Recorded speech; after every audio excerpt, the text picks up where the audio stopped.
People who let their intrusive thoughts win once, what did you do? 1. Set fire to my father's newspaper. While he was reading it. I was about 5 years old, so that was nearly 80 years ago, and a 40-page broadsheet in those days was a substantial fuel load. 2. I peed in a coffee mug and microwaved it for 3 minutes, then ran it under cold water, which caused the mug to shatter and shoot boiling pee everywhere. To this day, I have no idea why I did any of this. 3. I put my foot in front of the girl I liked during English class. She stumbled on it and hated me forever. 4. I had a bad day, during my second year of university. I'm a bit of a loner, so I didn't have any friends to call up and ask to chill with me. So I spontaneously booked a train ticket to London at around 8 p.m. I arrived there at around 11 p.m. And I didn't plan this through. I didn't book into a hotel or anything. I just kinda wandered the streets and walked about visiting places I had on my bucket list. I ended up going for breakfast at around 8 a.m. because I was up the whole night just walking about with my headphones on. And I ended up going to the National Museum there too, visited Chinatown, and had some food there, and did some shopping.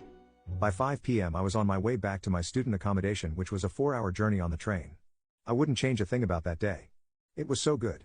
5. Not my intrusive thought, but when I was a kid my friend and I were sitting in a sauna when he said, "What would happen if I pee on the hot rocks?" And it turns out it just makes the entire complex smell like burnt pee and permanently bans you from the pool. 6. I threw a slice of American cheese on the roof of my parents' garage in the middle of summer. It sat up there for weeks. Turns out Kraft singles will badly degrade an asphalt shingle. 7. I drank a mixture of fruit juice, instant noodles, powder sauce, hot water, and I think soy sauce. This caused me to vomit like crazy the following night. I couldn't smell chicken-flavored noodles for years after that without gagging. 8. I licked the back wall of an empty fridge, got my tongue stuck, panicked, and then pulled my head back and ripped off the tip of my tongue. My grandfather gave me a cup of warm salt water to soak it in. 9. When young I filled the cleaner's orange window cleaner with Fanta. The cleaners then went around my uncle's house spraying Fanta on the windows instead of cleaning them. Everyone saw the humor even if they were less than impressed. 10. My parents had a blender I'd use every day to make a smoothie, and it always slowed down with ice. I was annoyed at it not being powerful enough to just smash it.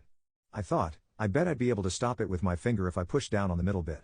I didn't lose any fingers, but the end of one of them is all scar tissue, and I can't feel anything in the end of 2 fingers. So in a way I'm like a superhero.